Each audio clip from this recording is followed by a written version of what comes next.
ተናስተልን ሰላም በኢትዮጵያና በመላው ዓለም ያላችሁ ተከታታዮቻችን እንደምን ቆያችሁ? ከኢትዮጵያ ቴሌቪዥን ዋናው ስቱዲዮ በቀጥታ የሚተላለፉ የቲቪ ዜናችን አበይት ነጥቦችን በማስቀደም ጀምረዋል። ሰለሞን ኃይለ ኢየሱስ ነኝ፣ አብራችሁን ቆዩ። አሸባሪው የሸኔ ቡድንን ሙሉ በሙሉ ለመደምሰስ የሚያስችል ጠንካራ ዘመቻ መጀመሩን የኦሮሚያ ክልል አስታወቀ።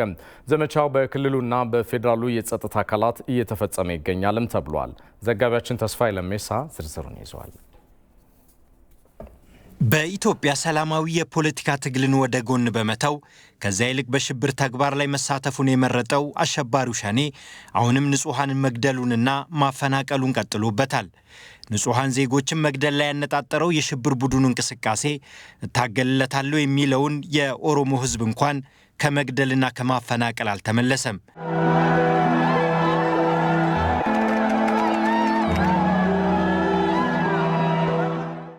መንግስት አሸባሪው ሸኔ ላይ እርምጃ እየወሰደ ቢገኝም በሚፈለገው መጠን ውጤታማ አልሆነም የሚሉ አስተያየቶች ከህዝቡ ይነሳሉ።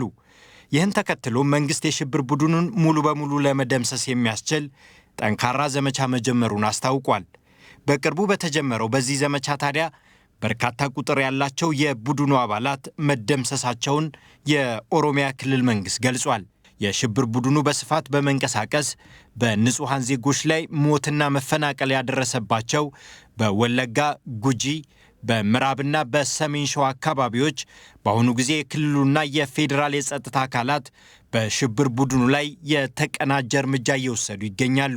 በአሸባሪው ሸኔ ላይ እርምጃ እየተወሰዱ በሚገኙባቸው የክልሉ አካባቢዎች የሚኖሩ ነዋሪዎች ከጸጥታ አካላት ጎን በመሰለፍ እያደረጉ ያሉት ተሳትፎ ተጠናክሮ እንዲቀጥል የኦሮሚያ ክልል መንግስት ጥሪ አቅርቧል። የሽብር ቡድኑ ታጣቂዎች በድርጊታቸው ተጸጽተው ወደ ሰላማዊ ኑሮ ለመመለስ ፍላጎት ካላቸው የክልሉ መንግስት አሁንም በሩ ክፍት መሆኑን አስታውቋል። ይህ በዚህ እንዳለ አሸባሪው የሸኔ ቡድን በሚያደርሳቸው ጥቃቶች በርካታ ንጹሃን ዜጎች ተገድለዋል፣ መኖሪያ ቤትን በማውደም ያለ መጠለያ አስቀርቷቸዋል። አሁንም ተስፋዬ ለሜሳ። ወይዘሮ ቀበኑ ታምሩ በኦሮሚያ ክልል በአሸባሪው የሸኔ ቡድን ጥቃት ከደረሰባቸው ንጹሃን ዜጎች መካከል አንዷ ናቸው። ቡድኑ በአካባቢው ባደረሰው ዘግናኝና አሰቃቂ ጥቃት በርካቶችን ገድሏል፣ የአካል ጉዳትም አድርሶባቸዋል። በዚህ ጥቃት ታዲያ የወይዘሮ ቀበኑ መኖሪያ ቤት ሙሉ በሙሉ ወድሞ ጎዳና ላይ አስቀርቷቸዋል።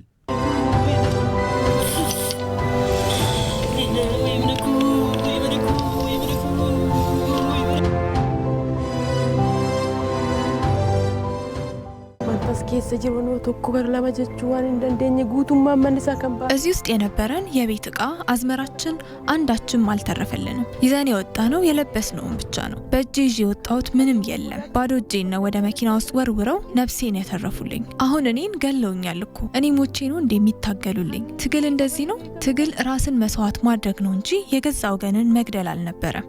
ለጣቆ መኪና አጥባሰን ይዱአቆት አሸባሪው ሸኔ ንጹሃንን ሲገድልና ሲያፈናቅል ሕፃን አዋቂ አይልም። የሚያደርሳቸው ጥቃቶችም ከሰው ልጆች ስብዕና ውጪ በሚዘገንን መልኩ ነው። ሲምቦኒ ታደሰ የ12 ዓመት ታዳጊ ናት። በኦሮሚያ ክልል በሰሜን ሸዋ ዞን ነው የምትኖረው። ሸኔ በአካባቢው ባደረሰው ጥቃት ታዲያ ታዳጊ ሲምቦኒ ከወላጅ እናቷ ጋር ተፈናቅላ ከምትወደው ትምህርቷ ሳትፈልግ በግዴታ ተለያይታለች።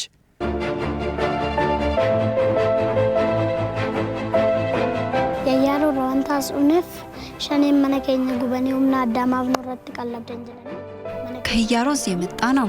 ሸኔዎች ልዩ ኃይልን እኛ ላይ ተቀልባላችሁ ብለው ቤታችንን ስላቃጠሉብን ነው። ሸኔዎች የሰው ቤትን አቃጥለው ይሄ እንኳን ሳያንሳቸው ሰዎችን ይዘው 100,000 ብር 200,000 ብር አምጡ እያሉ ያስፈራራሉ። ህያሮ እያለው 3ኛ ክፍል ነበርኩ፣ ማለትም ዘንድሮ 4ኛ ክፍል ነበርኩ። እነሱ የኛም ቤት ስላቃጠሉብን በዚህ ምክንያት አሁን ወደ 1ኛ ክፍል ተመለስኩ። ሸኔዎች የጤና ኤክስቴንሽናችንን አባረውብን፣ የጤና ጣቢያዎችን አቃጥለውብን፣ ቤተክርስቲያን አቃጥለው ምንም እንኳን አልቀራቸው። እኛ አሁን ምንም የለንም። እናቴም ከዛ የወጣችው ተቸግራ ስለሆነ ልዩ ኃይሎች ብራቸውን አዋጥተው ልብስ ገዙልን። ዛሬ በችግር ላይ ነን። በባዶ እጃችን ብርድ ላይ እየኖርን ያለነው። ከዚህ በተረፈ እኔ ልጅ ነኝ። እናቴም ምንም የላትም። ስለዚህ ደግፉኝ ነው የምለው። አራስ ነደገሩ ቀብደን አማ ጅርተንት ነደገራ አሸባሪው የሸኔ ቡድን በሚንቀሳቀስባቸው አካባቢዎች ሁሉ ተሰሚነትና ክብር ያላቸውን የኦሮሞ ተወላጅ የኢትዮጵያ ጀግኖችን መኖሪያ ቤት ጭምር አቃጥሏል። እንዲህ አይነቱ ድርጊት ከኦሮሞ እሴት ያፈነገጠ ብቻ ሳይሆን ቡድኑ ምን ያህል የሕዝብ ጠላት እንደሆነ ያረጋገጠበት ድርጊቱ ነው።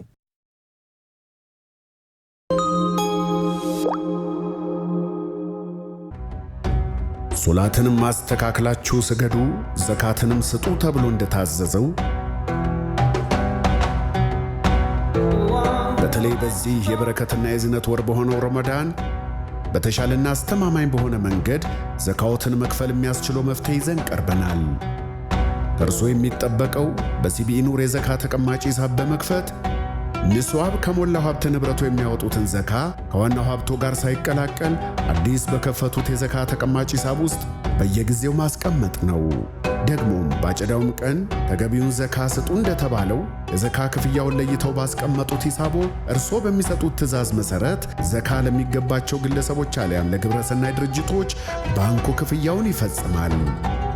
እነርሱ ዘካ የሚያወጡ ከሀብታቸው ምንም እንደማይጎልባቸው ሁሉ ተቀባዮቹም ሰብአዊ ክብራቸው እንደተጠበቀ በምቾት ይስተናገዳሉ። ዘካዎትን በዘካ ተቀማጭ ሂሳብ ያስቀምጡ፣ ይክፈሉ። ረመዳን ሙባረክ። ሲቢኢ ኑር፣ የኢትዮጵያ ንግድ ባንክ፣ ሁሌም የሚተማመኑበት ባንክ። ተመልሰናል። ከኢቲቪ ዜና ጋር ናችሁ። የገንዘብ ሚኒስቴር ዘይት፣ ስንዴ፣ ስኳር፣ የህፃናት ወተትና ሩዝ ያለምንም የውጭ ምንዛሪ ፈቃድ በቀጥታ እንዲገቡ ወሰነ። መንግስት በአሁኑ ወቅት እየተስተዋለ ያለውን የዋጋ ንረት ለማረጋጋት እንዲቻልና በርካታ የውጭ ሀገር የመኖሪያ ፈቃድ ያላቸው ኢትዮጵያውያን የራሳቸውን ሚና መጫወት እንዲችሉ የፍራንኮ ቫሉታ ፍቃድ በተፋጠነ ሁኔታ እንዲፈቀድላቸው ጥያቄ እያቀረቡ በመሆኑ መወሰኑን ሚኒስቴር መስሪያ ቤቱ አስታውቋል። አፈጻጸሙን በተመለከተ ጉዳዩ በሚመለከታቸው አካላት በኩል ጥብቅ ክትትልና ቁጥጥር እንዲደረግበት መወሰኑን ከሚኒስቴር መስሪያ ቤቱ ያገኘነው መረጃ ያመለክታል።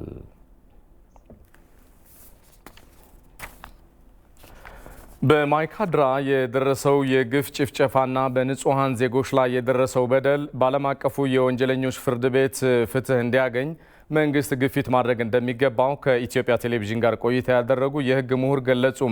በዓለም አቀፍ የሰብአዊ መብት ተቋማት በኢትዮጵያ ላይ እየቀረቡ የሚገኙ የሐሰት ክሶችን ማጋለጥም ይገባል ብለዋል። ፋሲካ አያሌው የጎንደር ዩኒቨርሲቲ አሸባሪው ህወሓት ከ1972 ዓ.ም ጀምሮ በወልቃይት ጠገዴ፣ ጠለምት፣ አማራ አካባቢዎች የነበሩ ነዋሪዎች ላይ እንዲሁም በወቅቱ የነበሩና ስርዓቱን ይቃወሙ በነበሩ ዜጎች ላይ ግፍ ለመፈጸሙ በጥናቱ ማረጋገጡን ተከትሎ ይህን ከፍተኛ የሰብአዊ መብት ጥሰት ያረጋገጠ በሰው ልጅ ላይም የተፈጸመ ጭካኔ የተሞላበት ወንጀል መሆኑን በዚሁ ጉዳይ ላይ ከኢቲቪ ጋር ቆይታ የነበራቸው የህግ መምህርና ጠበቃው አቶ ዘመድኩን መላኩ ተናግረዋል። የጎንደር ዩኒቨርሲቲ በማይካድራ ከነበረው ጭፍጨፋ የተረፉ 81 የአይን እማኞችን ለጥናቱ በማስረጃነት መጠቀሙን ገልጿል። በሌላ በኩል በአምነስቲ ኢንተርናሽናል እየወጡ የሚገኙ ክሶች ማስረጃ ያደረጉት በስልክ ቃለ መጠይቅ ያደረጓቸውን ግለሰቦች በመሆኑ አምነስቲ በኢትዮጵያ ላይ ያወጣው ክስ በእውነታ ላይ የተመሰረተ መሆኑ አጠራጣሪ ያደርገዋልም የተባለው በጥናቱ የተለያዩ በንጹሃን ላይ የተፈጸሙ ግፍ የተሞላባቸው ጭፍጨፋዎች መካሄዳቸውን ዩኒቨርሲቲው ቢገልጽም በሌላ በኩል ትላልቅ ዓለም አቀፍ የሰብአዊ መብት ተሟጋች ድርጅቶች ግን ይህን እውነታ ለመቀበል አለመፈለጋቸው ደግሞ ታማኒነታቸውን ጥርጣሬ ውስጥ የሚከት መሆኑንም የህግ ምሁሩ ገልጸዋል። በተለይ ደግሞ ትልልቅ ስም ያላቸውና በብዙሃን ዘንድ እንደ ተስፋም እንደ ትልቅ ብሶታችንን ይናገራሉ ተብለው የሚታሰቡ ተቋማት ስለሆኑ ባላንስ ለማድረግም ይጠቅማል። ያው በሂደት ደረጃ እናወራ ከተባለ ደግሞ ምናልባት እንደተነጋገር ነው የሰብአዊ መብት የሂውማን ራይትስ እና የአምነስቲ ኢንተርናሽናል ሪፖርት በስልክ የተሰሩ ኢንተርቪዎች መሆናቸውን ነው ሪፖርቱን በግልጽ ያመላከተውና በስልክ የሚገኝ መረጃ ደግሞ ምን ያክል ተአማኒ ነው የሚለው እንግዲህ ለተመልካቹ ምንተው ይሆናል። የጎንደር ዩኒቨርሲቲ ግን በአንጻራዊነት አሁን ቦታው ላይ ተገኝቶ ሳይንሳዊ የምርመራ ሂደቶችን ተከትሎ እዚህ ላይ ደርሻለሁ ብሏል ነው። ይሄ ትክክል አይደለም፣ በዚህ መልኩ ነበር መመርመር የነበረበት የሚል ነገር ካለ ወደፊት የምንመለከተው ነው። ነገር ግን በዚህ ደረጃ ምርመራ ተደርጎ ህዝቡ እውነታውን እንዲያውቅ መደረጉ መልካም ነው። በጎንደር ዩኒቨርሲቲ ጥናት መሰረት ከ12 በላይ የጅምላ መቃብሮችና በዜጎች ላይ አሰቃቂ ወንጀሎች ስለመፈጸማቸው በማስረጃ ተረጋግጧል። ይህ የደረሰው የግፍ ጭፍጨፋና በደል በህግ አግባብ ፍርድ እንዲያገኝም ማድረግ እንደሚያስፈልግ ነው የህግ ምሁሩ አቶ ዘመድኩን መላኩ የተናገሩት። ይሄ ደግሞ አሁን የተፈጸመው የወንጀል ድርጊት ዓለም አቀፍ ይዘት ያለው የሰብአዊ መብት ጥሰት ነው። ክራይምስ አጌንስት ሂውማኒቲ የሚያሳይ እንደሆነም ያመላክታል። ክራይምስ አጌንስት ሂውማኒቲ በሰው ዘር ላይ የሚፈጸም ወንጀል ደግሞ የዓለም አቀፉ የጦር ወንጀለኞች ፍርድ ቤት ከሚዳኛቸው የወንጀል ጉዳዮች ውስጥ አንዱ ነው። ስለዚህ በሀገር ውስጥ ቢቻል ባይቻል ዓለም አቀፍ ተቋማትንም ተጠቅሞ እንደዚህ አይነት አሰቃቂ የወንጀል ድርጊት ላይ የተሳተፉ አካላት ፍትህ እንዲያገኙ የኢትዮጵያ መንግስት በተቻለው አቅም በሚችለው መንገድ ሁሉ መስራት አለበት የሚል እምነት አለኝ። ግኝቶቹ በስፍራው ከባድ ወንጀሎች ስለመፈጸማቸው ያረጋግጡና ተጨማሪ ምርመራዎች እንዲካሄዱም የሚጋብዙ መሆናቸውም ተገልጿል። ይህ በዚህ እንዳለ በወልቃይት ጠገዴ ጠለምት አማራ የተፈጸመውን ጅምላ ግድያ አስመልክቶ ጎንደር ዩኒቨርሲቲ ይፋ ያደረገውን ጥናት መሰረት አድርጎ ዘጋቢያችን ተመስገን ሽፈራው የሚከተለውን አሃዛዊ መረጃ ያጋራናል። የጎንደር ዩኒቨርሲቲ በወልቃይት ጠገዴ ጠለምት የአማራ ሕዝብ ላይ የተፈጸመውን የጅምላ ፍጅት አስመልክቶ ጥናት ሰርቷል። ይህ ጥናት ደግሞ ከ1972 እስከ 2013 ወይም ደግሞ የህወሓት ቡድን ከማዕከላዊ መንግስት ተገብቶ እስኪወጣ ባለበት ጊዜ የተሰሩ ወንጀሎችን የሚያጋልጥ ጥናት ነው የተሰራው። ጥናቱ በዋናነት 5 ዋና ዋና ነገሮች ላይ ያተኮረ ነው። የመጀመሪያው ነገር በባህል በስነ ልቦናና በካልቸር አካባቢ ያሉ የተሰሩ በደሎችን፣ በሁለተኛ ደረጃ ደግሞ የአካባቢውን ምጣኔ ሀብትና አጠቃላይ ኢኮኖሚውን ከመመዝበር አንጻር የአካባቢውን ህዝብ ከማፈናቀልና ከሚዲያ ተደራሽነት አንጻር የተለያዩ ጥናቶች በ5 ምዕራፍ ተከፋፍለው የተሰሩ ናቸው። እንግዲህ ጥናቱ በዋናነት 6 ወረዳዎችና 6 የከተማ አስተዳደሮችን ያሳተፈ ሰፊ ጥናት ነው የተካሄደው። እንግዲህ ጥናቱ ቀደም ብዬ እንደተናገርኩት ከ72 እስከ 2013 ድረስ ለ41 ዓመታት የህወሓት የሽብር ቡድን በወልቃይት ጠገዴ ጠለምት የአማራ ህዝብ ላይ ያደረሰውን በደል እንዲሁም ደግሞ የጅምላ ፍጅት እንዲሁም እልቂት የዳሰሰ ጥናት ነው እየተደረገ የሚገኘው። እንግዲህ በዋናነት ይህ ለምን ተፈጸመ የሚለውን ነገር ጥናቱ ሲያብራራ በጉልበት በተለይም የህወሓት በትጥቅ ትግል በነበረበት ጊዜ የወልቃይትና አካባቢውን በጉልበት የትግራይ አካል ለማድረግ ወይም ለማስገበር የሄደበት አካሄድ ወይም ስትራቴጂ እንደሆነ ነው የሚነሳው። ይህንን ህልሙን እውን ለማድረግም ለአመታት ሲሰራበት እንደነበረ ጥናቱ ይፋ አድርጓል ማለት ነው። እንግዲህ በዚህ በተሰራው የዳሰሳ ጥናት 12 የጅምላ መቃብሮች ተገኝተዋል። እነዚህ 12 የጅምላ መቃብሮች በራሳቸው ግዙፍ የሆኑ የጅምላ መቃብሮች ለምሳሌ ብናነሳ በአንድ የጅምላ መቃብር ከ36 እስከ 120 ሰዎች ናቸው የሚቀበሩት። እነዚህ ቦታዎች ላይ ግን በአንድ አካባቢ የሚገኘውን ተሰብስቦ እንደ አንድ የጅምላ መቃብር እየተቆጠረ ካልሆነ በስተቀር እጅግ በጣም ግዙፍ የሆነ ወንጀል እንደተፈጸመ የሚያሳይ ነው። በአንድ ቀጠና ወይም ግንብ እየተባለ በሚጠራው ቦታ ከጊዜያት በኋላ በቦታው ላይ በሚደርሰው ግፍና በደል ግንም የሚለው ስም ወደ ገሃነም በተቀየረበት ቦታ ላይ 59000 ሰዎች በአንድ ላይ ተቀብረው ተገኝተዋል። ይህ ግንም ወይም ገሃነም እየተባለ የሚጠራው ስፍራ ደግሞ የህወሓት ማጎሪያ የሰዎችን መጀመሪያ ሰብስቦ የሚያጉርበት የሚያስርበት ከዛ በኋላ የሚረሽንበት ቦታ ነው። ይህ 59000 ሰዎች በዛ አካባቢ ተገኝተዋል ማለት ነው። ይህ ሲሰራ የነበረውን በደል ግፍ ምን ያክል ሰፊ እንደነበር የሚያሳይ ነው። በአንድ ቀጠና ይሄኛው ያነሳው ሀሳብ ነው። ማይካድራን እናንሳ። በሌላ ማይካድራ ላይ 1644 ሰዎች ጥቃት ደርሶባቸዋል። በቅርብ ጊዜ የምናስታውሰው ሁነት ነው። ከዚህ ውስጥ 1563 ሰዎች ተጨፍጭፈዋል። 81 ሰዎች በሕክምና እርዳታ ድነው ለዚህ ጥናት ግብአት ሰጥተዋል። ማይካድራ ላይ ግን የተገኘው የጅምላ መቃብር ተሰብስቦ እንደ አንድ ተያዘ እንጂ 8 የጅምላ መቃብሮች ናቸው የተገኙት። እነዚህ 8 የጅምላ መቃብሮች እያንዳንዳቸው ከ36 እስከ 120 ሰው በጅምላ የተቀበረባቸው ናቸው። ለጥናቱ ዋቢ የሆኑ ሰዎች ወይም ደግሞ እማኞች በሰጡት መረጃ መሰረት በአካባቢው ያሉ ባለሀብቶች በግሬደር አስክሬኖች ተሰብስበው አንድ ቦታ እንዲቀበሩ ያደርጉ ነበር የሚል ሀሳብ ለጥናት ለአጥኚ ቡድኖቹ ሰጥተዋል። ይህ ደግሞ ሲሰራ የነበረው ጥፋት ሲሰራ የነበረው በደል ምን ያክል በአደረጃጀት ሲሰራ እንደነበር የሚያሳይ ነው ማለት ነው። ማይካድራ ላይ የተፈጠረው ሳምሪ በሚባል የህወሓት ጀሌ ወይም ታጣቂ ቡድን በነዋሪዎች ላይ የተፈጸመ እንደነበር እናስታውሳለን ማለት ነው። ማይካድራም የተገኘው አጠቃላይ እንደ አንድ ተቆጠረ እንጂ 8 የጅምላ መቃብር ወገኖቻችን የተቀበሩበት ተገኝቷል ማለት ነው። ዳታውን ወይም ጥናቱን ለመስራት የጎንደር ዩኒቨርሲቲ በየአካባቢው ካሉ ነዋሪዎች፣ የጥቃቱ ሰለባዎች፣ ቤተሰቦቻቸው የጠፉባቸው እንዲሁም ደግሞ የተረፉ ሰዎችንም አግኝቶ ነው ጥናቱን የሰራው። 81 የሚደርሱ ሰዎች ደግሞ ከጥቃቱ ድነው መረጃ የሰጡ ናቸው ማለት ነው። በአካባቢው ላይ ሲሰሩ የነበሩ ነገሮች ግን እንደማጠቃለያ 3 ነገሮች ሲሰሩ እንደነበር የጎንደር ዩኒቨርሲቲ ጥናት ይፋ አድርጓል። የመጀመሪያው ነገር ሰዎቹን አስፈራርቶ ከአካባቢያቸው ቀያቸውን ለቀው እንዲወጡ ማድረግ ነው። ሁለተኛው ነገር ደግሞ መግደል ነው። ሰዎቹ አልለቅም ወይም አንወጣም የሚሉትን ለህወሓት አስተሳሰብና አይዲዮሎጂ የማይመቹትን የመግደል ስራ ሲሰራ ነበረ። ከዚህ ውጪ ደግሞ በማፈናቀል የነሱን ሰዎች የማስፈር ስራ ተሰርቷል ማለት ነው። በእነዚህ 3 ስራዎች ወልቃይት ጠገዴ፣ ጠለምት የአማራ ህዝብ አካባቢው እንዲለቅ ተደርጓል። እንግዲህ የሰፈራም አይነት አሰራር አይደለም የተሰራው፣ ሙሉ በሙሉ የወረራ የህወሓት የሽብር ቡድን የወረራ ስራ ነው አካባቢው ላይ እየሰራው። በጣም በርካታ በደሎች ደርሷል። ከነዚህ ውስጥ ለማሳያነት አንድ ለማንሳት ያክል የትምህርት ተቋማት፣ የጤና ተቋማት በሰፈራ በመጡበት አካባቢ ላይ ተሰርቷል። በቋሚው የነበረው ለህዝቡ ግን ምንም ነገር አልተሰራለትም ማለት ነው። ይህ ደግሞ የሰፈራ ጉዳይ ብቻ ሳይሆን የወረራ እንደሆነ የሚያሳይ ነው ማለት ነው። እንግዲህ የተወሰኑት ቁጥራዊ መረጃዎች ጥናቱ ላይ የተመላከቱት ይህንን ይመስላሉ። ከኢትዮጵያ ቴሌቪዥን ዋናው ስቱዲዮ በቀጥታ እየተላለፈ የሚገኘው የቲቪ ዜናችንን በያላችሁበት እየተከታተላችሁ ነው። ጉዳዮቻችንም ይቀጥላሉ። 4ኛው የኢቢሲ ስፖርት ሽልማት አዳዲስ የሽልማት ዘርፎችን አካቶ ሚያዝያ 8 ቀን 2014 እንደሚካሄድ ተገለጸ። ለአሸናፊዎቹ ሲሰጥ የነበረው ሽልማትም ዘንድሮ ከፍ ስለማለቱ ተነግሯል። ቶማስ አይሎ በኢትዮጵያ ብሮድካስቲንግ ኮርፖሬሽን አዘጋጅነት በየዓመቱ በድምቀት የሚካሄደው የኢቢሲ ስፖርት ሽልማት ዘንድሮ 4ኛውን የሽልማት መርሃ ግብሩን የፊታችን መጋቢት 8 በሸራተን ሆቴል ይካሄዳል።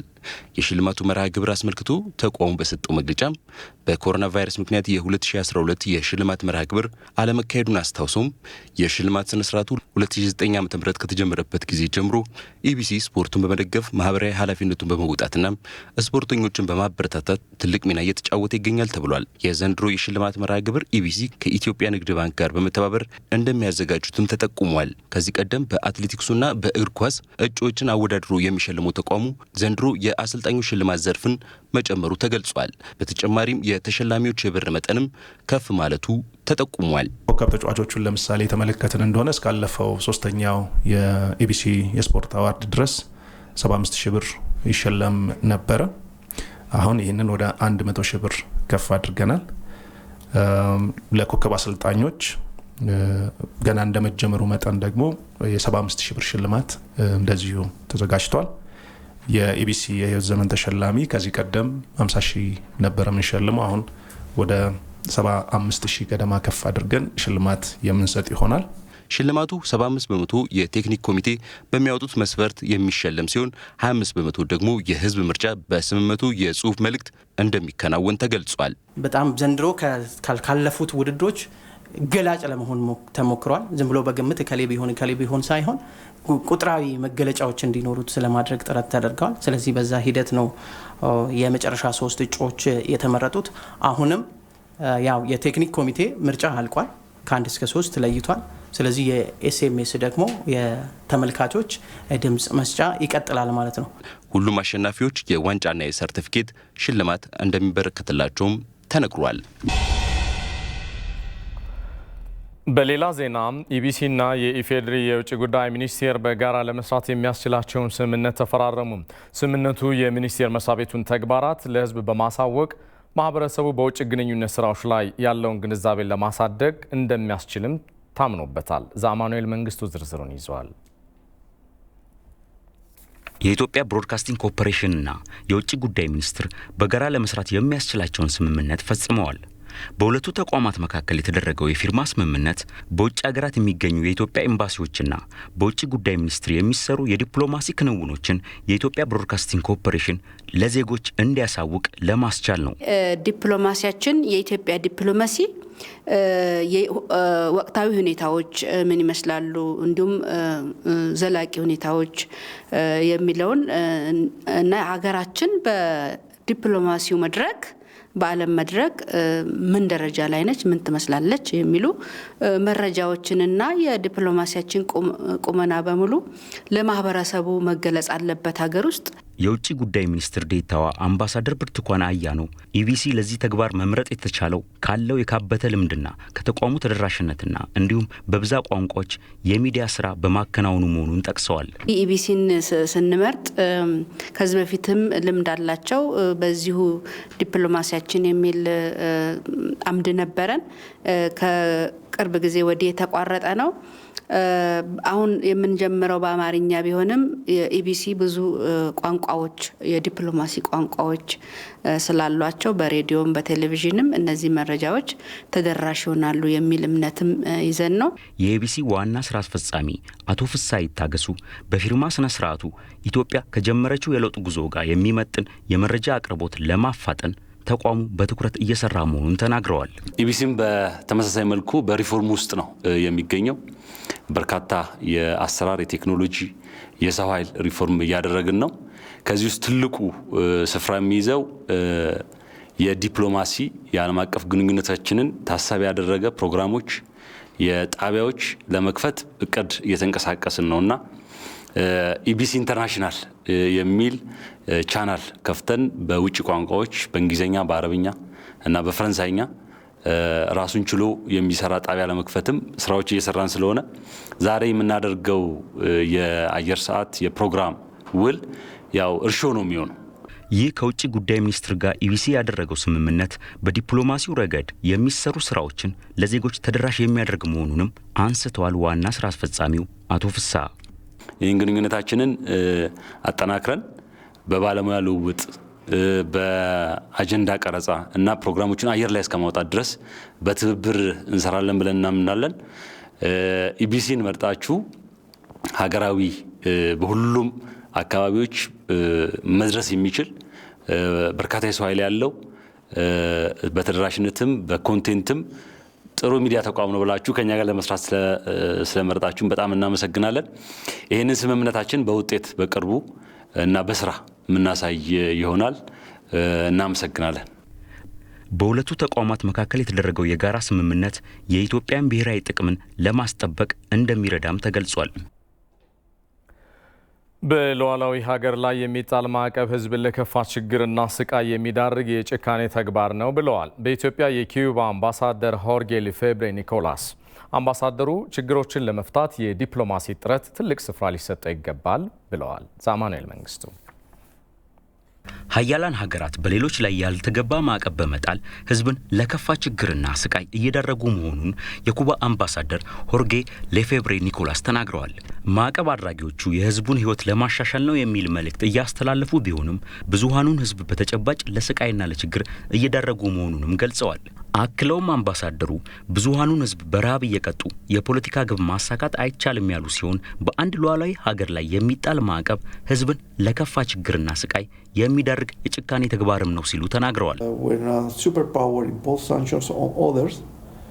They say normally that the sanction is to improve the people's life. ሀያላን ሀገራት በሌሎች ሀገራት ላይ ማዕቀብ ሲጥሉ የእነዚያን ሀገራት ዜጎች ህይወት ለማሻሻል ዴሞክራሲን ለማስፈን በሚል ነው።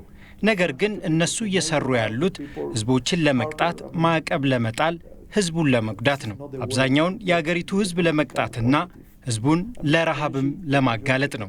ይህ መሆን የለበትም። የራሳቸውን የፖለቲካ ዓላማና ፍላጎት ለማሳካት ነው ይህን የሚሰሩት። አገራት የራሳቸው ችግር ሊኖራቸው ይችላል። ሁሉም አገሮች ግን ችግሮቻቸውን በራሳቸው መፍታት እንደሚችሉ ጽኑ እምነት እንዳላቸውም አምባሳደሩ ገልጸዋል። የሀያላን አገራት ትኩረት ከዲፕሎማሲ ይልቅ በማዕቀብ ላይ ያተኮረ በመሆኑ ለህዝብ የመፍትሄ አማራጭ ከመሆን ይልቅ የችግርና የስቃይ መንስኤ ስለመሆኑም ጠቅሰዋል። We think all the countries have their own problems, but all the countries have their own way to solve their problems. አገራት የራሳቸው ችግሮች ሊኖሩባቸው ይችላል። የሚያጋጥማቸውን ችግሮች በራሳቸው መፍታት አለባቸው ብለን እናምናለን። ሌሎች አገራት የተፈጠረውን ችግር እንዴት መፍታት እንዳለባቸው ሊመክሯቸው፣ ሊያግዟቸው ይችላሉ። ነገር ግን ማዕቀብ የሚጣልባቸው ከሆነ የዚያን አገር ህዝብ ነው የምትጎዳው። ይህም የዚህ አገር ህዝብ እንዳያድግና የመለወጥ ተስፋውን ነው የምትገድለው። በመሆኑም ማዕቀብ በመጣል የዓለም የገንዘብ ዝውውር የሚከለክል ከሆነ ህዝብ እንዴት ይለወጣል? ኢኮኖሚውስ እንዴት ያድጋል? በመንግስት ላይ የሚጣል ማዕቀብ ሁሉንም የዚያን ሀገር ህዝብን የሚጎዳው። በርካታ ሚሊዮን ህዝቦች የማዕቀቡ ተጎጂ ይሆናሉ። ከማዕቀብ ይልቅ የዲፕሎማሲ ጥረትን ማስቀደም ልዩነቶችን ለመፍታትና የህዝብን ሰላምንና ሁለንተናዊ ተጠቃሚነትን ለማስቀጠል ቀዳሚ ተመራጭ መሆን እንዳለበትም አምባሳደሩ አስረድተዋል። ልዩነት ምንም ቢሆን ችግርን ለመፍታት ሁል ጊዜ መንገድ አለ። ፊት ለፊት ተቀምጦ ልዩነቶችን በመወያየት ከሀገሮች ጋር ለመተባበር የጋራ መግባባት መፍጠር ትችላለህ እና ያንን ማድረግ ይችላሉ። ስለዚህ ማዕቀብ በመጣልና የህዝብን ተስፋ በማምከን የሚፈልጉትን ግብ ማሳካት አይቻልም። በአንድ ሀገር ውስጥ ጥሩ ግንኙነት በመመስረት ልዩነቶችን በመወያየት መፍታት ይቻላል። ሁል ጊዜም ልዩነትን ለመፍታት ፊት ለፊት በመቀመጥና በመወያየት መፍታት ይቻላል።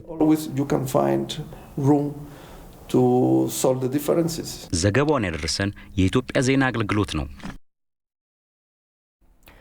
የገንዘብ ሚኒስትሩ አህመድ ሺዴ ኢትዮጵያ ከደቡብ ሱዳን ጋር ያላትን ኢኮኖሚያዊ ግንኙነት አጠናክራ እንደምትቀጥል አስታወቁም።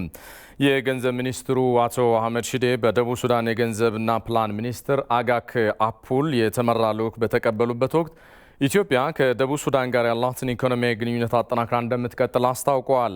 በውይይቱ እንደተገለጸውም ሁለቱ ሀገራት መካከል የጋራ ሚኒስትሮች ኮሚቴ እንዲዋቀር ይደረጋልም ተብሏል። ሀገራቱ በኮሜሳና በኢጋድ እንደዚሁም በዓለም አቀፍ ተቋማት መካከል በሚደረጉ ግንኙነቶች በፋይናንስና በቴክኒክ በጋራ ለመስራትም ተስማምተዋል።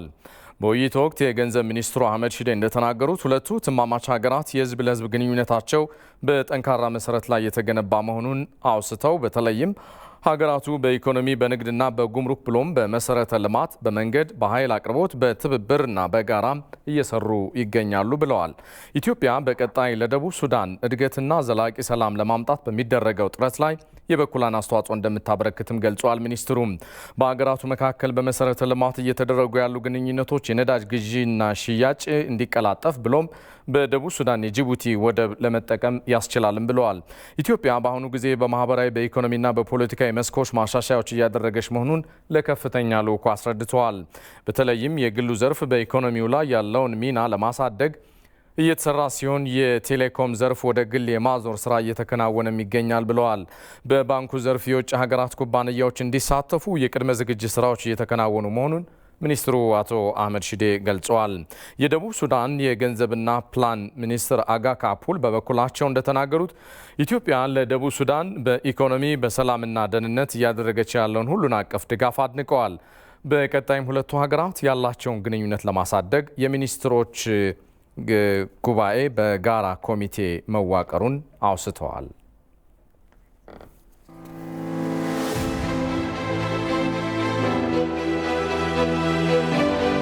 የአሜሪካ ሴኔትና የሕዝብ ተወካዮች ምክር ቤት ኤስ 3199 እና ኤችአር 6600 በማዘጋጀት የራሳቸውን ፍላጎት በኃይል ለማሳካት ጥረት እያደረጉ ይገኛሉ። ይሁንና ኢትዮጵያውያንና ትውልደ ኢትዮጵያውያን ይህንን ህገወጥ አሰራር በመቃወም በተለያየ መልኩ ድምጻቸውን እያሰሙ ይገኛሉ። በረመዳን እርስ በርስ መደጋገፍ ጎልቶ የሚታይበት ያለው ለሌለው የሚያካፍልበትና ሙስሊሞች ራሳቸውን ከፈጣሪያቸው ጋር የሚያቀራርቡበት የእዝነት ወር ነው። በዚህ ወር ታዲያ ኢትዮጵያውያን ትውልደ ኢትዮጵያውያንና የኢትዮጵያ ወዳጆች የሚሳተፉበት ታላቁ የኢድ ስግደትን ጨምሮ ሌሎች ሀገራዊ ሁነቶች በኢድ እስከ ኢድ መርሃ ግብር ይካሄዳሉ። በሚያዝያ ወር ይህንን የሚመለከቱ ዘገባዎች በኢቲቪ ዜና ወደ እናንተ እናደርሳለን። አሁን የሚገኘው በአማራ ክልል ደቡብ ጎንደር ዞን እብናት ወረዳ ሰራውዲ ቀበሌ ነው። በዚህ ቀበሌ እነዚህ ጎልማሶች የጎልማሳ ትምህርትን በመከታተል ላይ ይገኛሉ።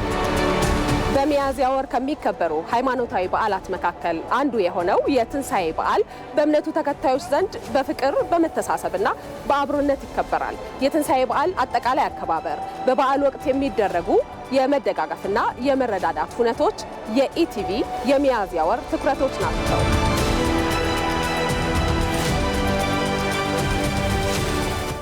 ኢቲቪ ዜናችንን በያላችሁበት በቀጥታ እየተከታተላችሁ ትገኛላችሁ። የተወደዳችሁ አበይት ነጥቦቹን በድጋሚ ላስታውሳችሁ። ሎት ማግኘታቸውንም ሚኒስትር ዴኤታው ተናግረዋል። በአፋር ክልል የተደረጉ ጥረቶችን ለመግለጽ እስካሁን ቀያቸውን ለቀው በመጠለያ ያሉት ከ294 ሺህ በላይ የሚሆኑ የአፋር ዜጎች አሉ። እነዚህ በ16 ጊዜያዊ መጠለያ ውስጥ ነው የሚገኙት። እነዚህን እንግዲህ በተገቢው መንገድ ደርሶ ለመደገፍ ከክልል ጤና ቢሮ ኃላፊዎች አመራሮች ጋር በመሆን ከአጋር ድርጅቶቻችን ጋር በመሆን ጥረት ተደርጓል። በቀደም በአፋር ክልል እንደገለጽኩ በአማራ ክልል በሰፊው እየሰራን ያለነው ተንቀሳቃሽ የጤና እና የስርዓተ ምግብ ቡድን በስፋት እንዲኖርና ቦታውም አብዛኛው አስቸጋሪ ቦታ ስለሆነ የዞሩ አገልግሎት እንዲሰጡ ለማድረግ 53 የሚሆኑ ተንቀሳቃሽ የጤናና የስርዓተ ምግብ አገልግሎት የሚሰጡ የጤና ቡድኖችን አቋቁመናል። በሶማሌ በኦሮሚያና በደቡብ ክልሎች በተከሰተው ድርቅ ሳቢያ የተፈናቀሉ ዜጎች ተመሳሳይ አገልግሎት እንዲያገኙ ጥረት እየተደረገ ስለመሆኑ ሚኒስትር ዴኤታው ተናግረዋል። በትግራይ ክልል የጤና አገልግሎት ተደራሽ እንዲሆን ከዓለም የጤና ድርጅትና ከዩኒሴፍ ጋር በጋራ በመሆን አስፈላጊ መድኃኒቶች እንዲቀርቡም እየተሰራ ስለመሆኑ አንስተዋል። ተመሳሳይ ጉዳይ በትግራይ ክልል ላይ እንዳለ እናውቃለን። ዜጎችም ተፈናቅለው ወደ አማራ ክልል እየመጡ እንደሆነ መረጃዎች እየደረሰውን ይገኛሉ። በትግራይ ክልል ውስጥ ለሚደረገው የጤና አገልግሎት መንግስት ኃላፊነትንም መውሰድም ስላለበት እንደ ጤና ሚኒስቴር ከዓለም ጤና ድርጅት ጋር በመሆን እንዲሁም ደግሞ ሌሎችም ዓለም አቀፍ ተቋማት ጋር በመሆን በተለይ ለወባ፣ ለቲቢ፣ ለኤችአይቪ የሚያገለግሉ መድኃኒቶችን በየቀኑ በሚደረገው የአየር ትራንስፖርት እየተላከ ነው የሚገኘው። ስለዚህ ለክልሉ መድረስ ያለበት ነገር በእኛ በኩል እንዳይቀር ሰፊ ጥንቃቄም ተደርጎ እየላክን ነው የምንገኘው። እዛ ያለው ወደ ማህበረሰቡ በምን አኳኋን ነው እየወረደ ያለው የሚለው የራሱ ችግር ቢኖርበት የተወሰኑ ዓለም አቀፍ ለጋሽ ድርጅቶች የድጋፍ እጃቸውን እየሰበሰቡ በመሆኑ በስራው ላይ ጫና አሳድሯል የተባለ ሲሆን አሁንም ድረስ የጸጥታ ችግር ባለባቸው የአማራ፣ የአፋርና የቤንሻንጉል ጉሙዝ የተወሰኑ አካባቢዎች የጤና አገልግሎት ማዳረስ እንዳልተቻለም በማብራሪያቸው ገልጸዋል። ሚኒስትር ዴኤታው በካንሰር ህመም መከላከልና ህሙማንን በበጎ ፈቃድ በማገዝ የሚታወቀው ማቴዎስ ወንዱ የኢትዮጵያ ካንሰር ሶሳይቲ በኪራይ ዋጋ መናር ሳቢያ ህልውናው አደጋ ላይ መውደቁን አስታወቀ። የሲቪል ማህበረሰብ ድርጅቶች ባለስልጣን በበኩሉ መሰል የበጎ አድራጎት ድርጅቶች በተለያዩ ችግሮች ሳቢያ አገልግሎታቸውን እንዳያቋርጡ ድጋፍ ሊደረግላቸው ይገባል ብሏል። ብሩክ ተስፋዬ በዚህ ግቢ ውስጥ ከተለያዩ የኢትዮጵያ አካባቢዎች የሚመጡ ዝቅተኛ ገቢ ያላቸውን የካንሰር ህሙማንንና አስታማሚዎቻቸውን ማረፊያ አዘጋጅቶ ምግብና ሌሎች አስፈላጊ ወጪዎቻቸውን ከሕክምና ወጪዎቻቸው ጋር በመሸፈን ሕክምናቸውን እንዲከታተሉ ያግዛል። ማቴዎስ ወንዱ የኢትዮጵያ ካንሰር ሶሳይቲ ከነዚህ ውስጥ አንዷ የሆኑትና የ9 ዓመት ልጇ በደም ካንሰር ተይዛባት በበጎ አድራጎት ድርጅቱ ድጋፍ እያገኙ ካሉት መካከል ወይዘሮ ሽምብሬ እሸቱ ትገኝበታለች። ወይዘሮ ሽምብሬ ለዓመታት እሷንም ሆነ የካንሰር ታካሚ ልጇን ሲደግፍ የነበረው የበጎ አድራጎት ድርጅት በቤት ኪራይ ዋጋ መናር ምክንያት ህልውናው አደጋ ላይ መውደቁ ከልጇ ህመም ጋር ተዳምሮ አሳሳቢ እንደሆነባት ትገልጻለች። ባይ ኡልፋታዳ ካንሰር ጀቹን እኮ ቀላል ሚቲ ካንሰር ማለት እኮ በጣም ከባድ ህመም ነው። ለአንድ ሰው ብዙ አይነት መድኃኒት ነው የሚታዘዘው። እኔ ለማሳከም አቅሙ የለኝም። ወጪው በጣም ብዙ ነው። መውደቂያ አጥቼ በነበረበት ወቅት ይሄ ድርጅት ደረሰልኝ። በነፃ ህክምናም እንዳገኝ ማረፊያና ቀለብ ሰጥተው ህክምናዋን ያለ ሀሳብ እየተከታተልን ነው። ልጅ አሁን ጤናዋ ተሻሽሏል። ማቴዎስ ወንዱ ጋር አገልግሎት ማግኘት ከጀመርኩ 3 ዓመት ሆኖኛል። አሁን ድርጅቱ ስራ ሊያቆም መሆኑን ሰምቻለሁ። እነሱ እኛን እንደደገፉን ሁሉ መንግስትም እነሱን ሊደግፍ ይገባል። ሞቱማን ሞ ኢሳኒስ ገርጋሩ ቀባ ያላልቸ ከነ ከሰቲኑ ላሉ ቀባ የማቴዎስ ወንዱ የኢትዮጵያ ካንሰር ሶሳይቲ መስራች አቶ ወንዱ በቀለ በኪራይ ዋጋ መጨመር ምክንያት የበጎ አድራጎት ድርጅቱ ህልውና አደጋ ላይ መውደቁን ገልጸዋል። በወር 50 ሺህ ብር ነበር የምንከፍለውና 50 ሺህ ብሩን ራሱ ለመክፈል እየተቸገር አሁን 65 ሺህ ብር ጨምረውብን በወር 115 ሺህ እንግዲህ በፐርሰንት ስትወስደው 140% ነው የተጨመረው። እንግዲህ በአመት ወደ 1.4 ሚሊዮን ብር ነው የሚያስከፍለው። ይሄ በፍጹም የማይታሰብና በእኛ አቅም የሚሆን ነገር አይደለም እና በጣም የሶሳይቲው የህብረቱ እና የህሙማኑ አገልግሎት ከአደጋ ላይ ነው የወደቀው። የሲቪል ማህበረሰብ ድርጅቶች ባለስልጣን በበኩሉ መሰል የበጎ አድራጎት ድርጅቶች በችግሮች እንዳይከስሙ መደገፍ እንደሚገባና ባለስልጣኑም የበኩሉን ጥረት እያደረገ መሆኑን ዋና ዳይሬክተሩ አቶ ጂማ ዲልቦ አብራርተዋል። እንግዲህ እንደዚህ አይነቱ ችግር የብዙ ድርጅቶች ችግር ነው። ማቴዎስ ወንዱን ጨምሮ ሌሎችም በርካታ ድርጅቶች ተመሳሳይ ከቤት ኪራይ ጋር ከቦታ ጋር በተያያዘ ተመሳሳይ ጥያቄ ያቀርባሉ። በእኛ በኩል የምናደርገው ሁሌም እንደዚህ አይነት ድጋፍ መስጠት የሚችሉ የመንግስት አካላት ተገቢውን ትብብር እንዲያደርጉ የተለያዩ የድጋፍ ደብዳቤዎችን የመጻፍና ከድርጅቶቹ ጋር ከሚመለከታቸው አካላት ጋር የመነጋገር ጉዳይ ነው የሚሆነው። ስለዚህ ምንድነው እኛ ያደረግነው የፌዴራል ቤቶች ኮርፖሬሽን አስፈላጊውን ድጋፍ እንዲያደርግ በዚህ ጉዳይ ላይ ካሉት ቤቶች መካከል በተሻለ መልኩ ይሄን አገልግሎት መስጠት ማስቀጠል የሚቻልበት ሁኔታን እንዲፈጥሩላቸው የድጋፍ ደብዳቤ ሰጥተናቸዋል። እንግዲህ ውጤቱን ገና ነው የምንጠባበቀው። አሁንም ከተማ አስተዳደሩ በርካታ ማህበራዊ ችግሮችን ፌስ እንደሚያደርግ መፍታትም እንዳለበት እናውቃለን። ስለዚህ አንድን ማህበራዊ ችግር እየቀረፈ ያለ ድርጅት መሆኑ ከግምት ውስጥ ገብቶ ለከተማ አስተዳደሩ የቀረበው የቦታ ጥያቄ ምላሽ ቢያገኝ በእኛ በኩል እጅግ በጣም የምንደግፈውና የከተማ አስተዳደሩንም በድርጅቱም ስም የምንጠይቅ ነው የሚሆነው። በኢትዮጵያ ውስጥ የካንሰር ህመምን መከላከልና ሕክምናውን ማገዝ ላይ ከሚሰሩት መንግስታዊ ያልሆኑት በጎ አድራጎት ድርጅቶች መካከል ማቴዎስ ወንዱ የኢትዮጵያ ካንሰር ሶሳይቲ ተጠቃሽ ነው።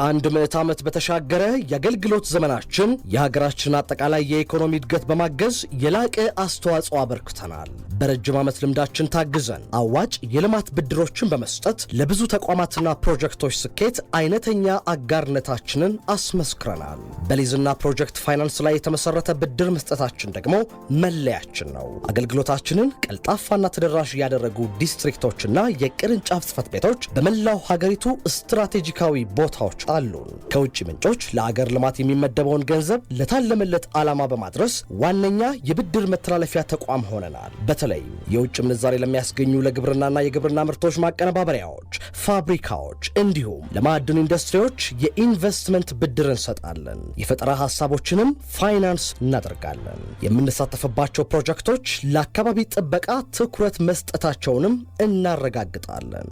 የኢትዮጵያ ልማት ባንክ።